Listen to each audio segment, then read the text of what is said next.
Hello everyone, welcome to my kitchen. My name is Michael and today I'm going to share with you how to make roasted chickpeas. They are an alternative to potato chips and popcorn. You can even use these as croutons on salads. Stay with me and I'll show you how these come together. Let's get started making our roasted chickpeas. These are going to be so versatile and there's just numerous ways of what you can do to season them. You can use these in lieu of croutons on salads if you want to use them for that. If you love popcorn and you love potato chips, these are going to be a good substitute for those. Chickpeas are full of protein, and these chickpeas have 6 grams of protein in them. So not only are they going to be a better snack, they're going to have a lot of benefits to them too with all the extra things that's going to come with it. So we're going to take one 15-ounce can of chickpeas or garbanzo beans, and we're going to drain the juice off that. That is the aquafaba that we're going to be draining out of that. You can use that in lieu of eggs and things in a lot of other vegan dishes. So definitely if you want to save that, you can freeze that and save it for another time. I'm going to take these to the sink and we're going to give these a good rinse, and I'll be right back and we'll show you what we're going to do next. Now that we've got our chickpeas rinsed and I've got them back in my colander here, we definitely want to move on to the next step now, which is to dry the chickpeas. The one thing that you don't want to do, from what I've experienced with them, is you do not want to put these in the oven wet because they will do nothing but get soggy and mushy. So at this point, we're going to just take a dry towel, and I'm going to put some paper towels down on that so that I can put my chickpeas out on it. And we're going to spread those out evenly on our paper. And I'm going to take another layer of paper towels and we're going to lay that over the top of it. And we're just going to kind of lightly press those so that we get those dry. We do not want to crush them, so be very gently with those when you're drying them off. And you want to get those as dry as you possibly can. Now that we've got our chickpeas dry, you might see some of the little skins that are loose on the chickpeas. You can remove those if you want to. You don't have to. I normally do not. So we're going to put these in the oven just as they are. I've got a baking pan here, and you want something with some a lip on the side of it so they don't roll out all over the oven on you. And I've got a little bit of parchment paper in the bottom. If you've got one of the silicone mats, you can definitely use one of those. I just cut this out here so I could show you what that looks like for that. So let's get my chickpeas transferred over to this pan. And the best way to do this, just kind of pick up on the corners. And we'll kind of lay these down on the top. And we want to make sure we get them in a nice even layer. We don't want them bunched up on the top of each other. That way they get a nice bake.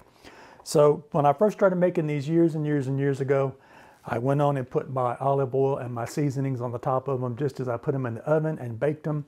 And I didn't have much luck with them when I first started because the seasoning and things would burn on them. So over the years, I've gotten different techniques and things. So I've got this as my technique now, how to do this. There's many ways that you can do that. This is how I do it. So I've got them in here dry, and I'm going to put them in my preheated oven now that's set at 375, and I'm going to put them in there for 20 minutes.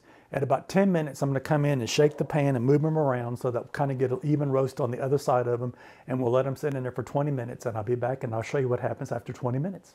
All right, I am back. It's been 20 minutes now, and you see here what my chickpeas look like. I'm going to transfer these back to this bowl. So I've got a hold of this paper here, and I'm just going to kind of roll them back into the bowl. I find this step works a little bit easier. All right, the chickpeas are roasting very nicely. I can tell by looking at them that they're getting a little bit dried out now. So now we're going to take some extra virgin olive oil. And the reason I put them back in this bowl is I'm going to kind of control that because I don't want these swimming in oil. And if I put them on the pan, I do have a tendency to put too much in it. So you can see how much I put in there. It was probably less than a teaspoon. I don't want a lot of that oil on them, but I do want to make sure that these get evenly coated.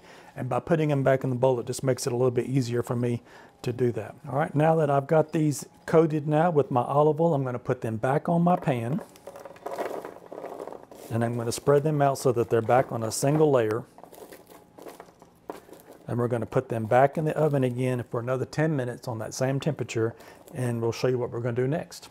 10 minutes on 375. All right, I am back. It's been another 10 minutes since I put the olive oil on it now, and we want to give these one more shake to see where we are with them.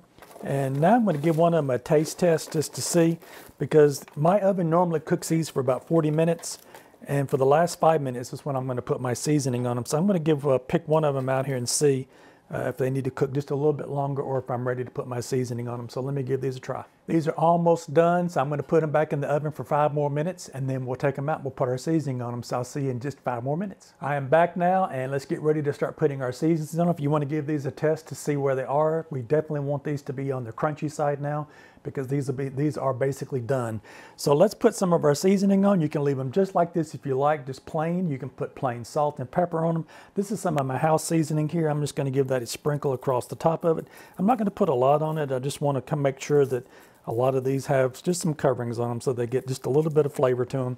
And then I've got some paprika, some ground paprika. I'm going to put just a sprinkle of that on the top of it. I like that on mine.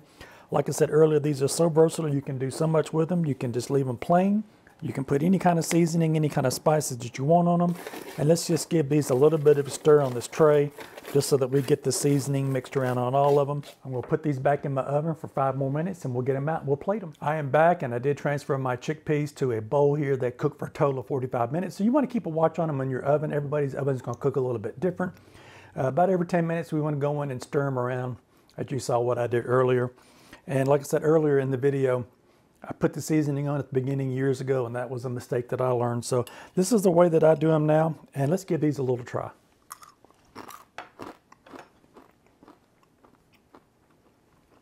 Those are nice and crunchy. The seasoning on them is perfect. You can add as much as you want or as little as you like. I hope this has inspired you to try some roasted chickpeas, and I would appreciate a thumbs up if it has. And maybe you might want to check out one of these other 2 videos over here. You might find something else you like. Don't forget to like, share, and subscribe, and I'll see you in my next video.